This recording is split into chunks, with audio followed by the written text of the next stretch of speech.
So what happened to me was I went through the doorway and I thought, oh, wow, it isn't like I thought it was at all. I mean, if I'm going to spend my whole life manipulating this puny ego through a set of power games and a set of sensual gratifications, and what's the payoff? The end is it's going to all end anyway, because it's all in time. And suddenly I dig that who I am at that moment when I'm, quote, stoned, quote, high, I am out of time. I am out of space. But boy, does it feel valid. Does it feel real. It feels like the first real thing that's ever happened to me. Everything else had a certain, like, hustle quality to it. And except my suffering. I mean, I was really into my suffering. I mean, you really get into your suffering. Self-pity, that's real. You know, everything else may go, but boy, you got to suffer. And we're just coming out of the dark night of the Protestant ethic. You know, suffer, baby. That's the only way you'll be good. Suffer some more. Come on, really suffer. Oh, it feels so good. It hurts so bad. We've all been the trip. We've all been the trip. Suffering is great. It's like straightening by fire. It's purifying. It's very good.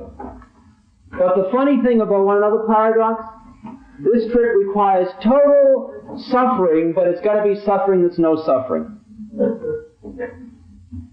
I mean, you just got to go the whole suffering trip, but you can't be the guy that's suffering. Do you think, by the way, that when Christ is standing there and they're nailing nails in, he says, oh man, does that hurt?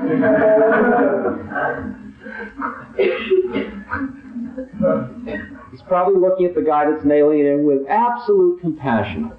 He digs why the cat's doing it, what he's stuck in, how much dust covers his eyes, why he's got to be doing it.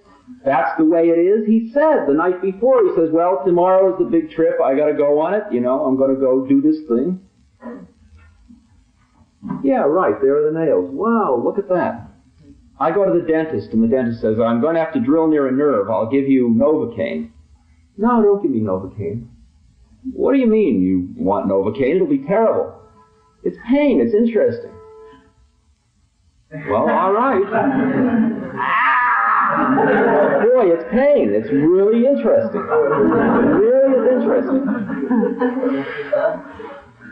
But who am I? Am I he who is being pained? No, that's the thing. Once you know that, then pleasure and pain, and fame and shame, and loss and gain are all the same.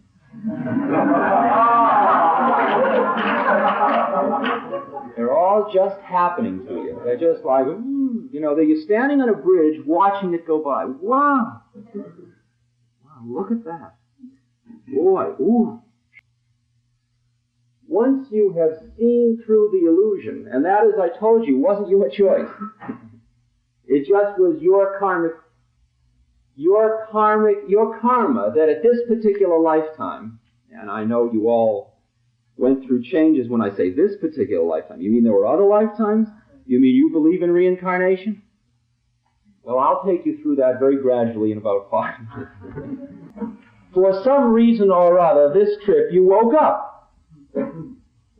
I mean, you went through lots of trips before this, and you can see all the trips you went through out on the street. You're meeting them all the time.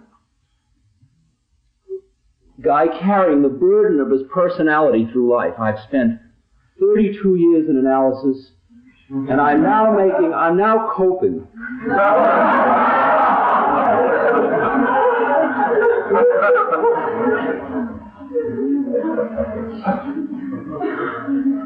Boy, he's not going to make it this round. No.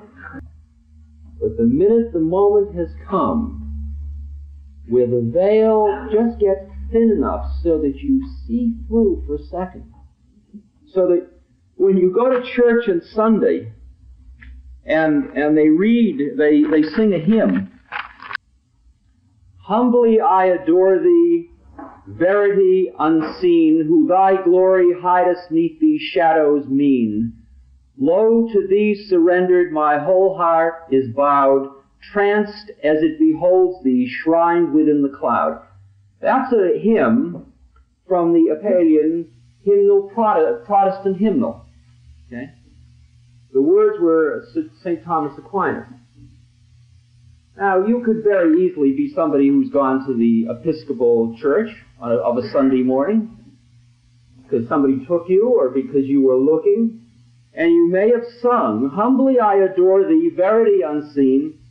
Just think of all the thousands of people who sing that and they don't know what it's talking about. They're just doing the words as if it's like praying to idols. They're doing the words as if the words are going to do it to them. But the seed hasn't been planted. The veil hasn't lifted. They're on an ego trip. Look how good I am going to church. It's called the golden chain in India. The golden chain. They're good people. See, they're not bad people. Bad people are like doing heavy things. They're laying heavy things on each other. Well, it's good people laying heavy things on each other too, but the word heavy is too complicated to use. In fact, it's going through a metamorphosis. It's got a whole new meaning now. But good people are in a tricky position because they're doing what the outward manifestation of the thing is, but the inner thing isn't happening. It's very poignant, very poignant. But it's all right because they're going in the right direction. Another round or two, and they'll make it. They'll hear the words that they're singing. I go to church in the little town I live in New Hampshire, and all the people sing these hymns, and nothing's happening. They walk in all uptight, and they walk out all uptight. Maybe they're a little calmer. I see them and lights flash, and I get so stoned I want to run down the aisle and shout, "Whoa! Listen to those words, man. It's really here. You're singing about it all, just the way it's really like the book says. It's not like you think it is at all." Psychotic. Watch it. Watch it. Watch it. Careful. The psychosis business is an interesting business. You see, if you go through the doorway too fast and you're not ready for it, and you're getting bound hand and foot and thrown out in outer darkness, you may land anywhere. And lots of people land in mental hospitals.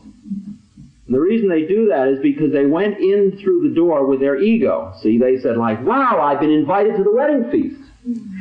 I mean, dig me. Sam Jones in heaven."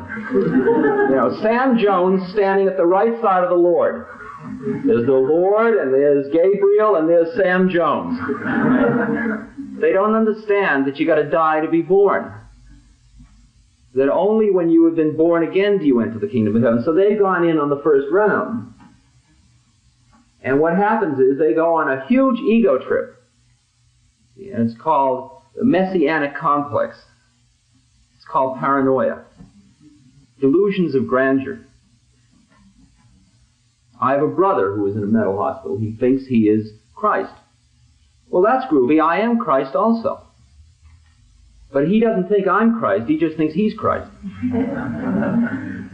Because it happened to him, and he took his ego with him. So he says, like, "I'm special." And when I say to him, "Sure, man, you're Christ. I'm Christ too," he says, "You don't understand." And so when he's out, he steals cars and things like that because he needs them. Because he's Christ, it's all right.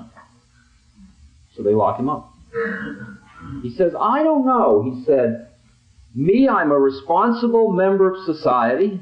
I go to church. Me, they put in mental hospital. You've got a beard, you wear a dress, you're out free."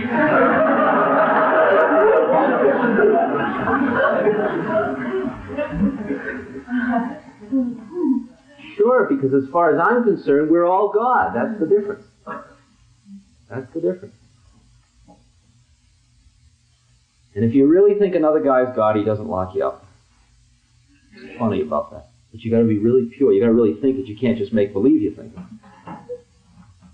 Anything less than total purity, back out into outer darkness. Send him around again.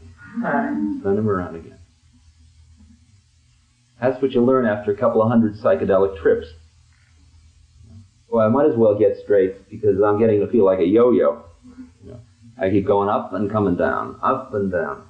As long as there's an up and down, as long as there's a high and a low in your head, outer darkness. As long as you're in the world of yin and yang, outer darkness.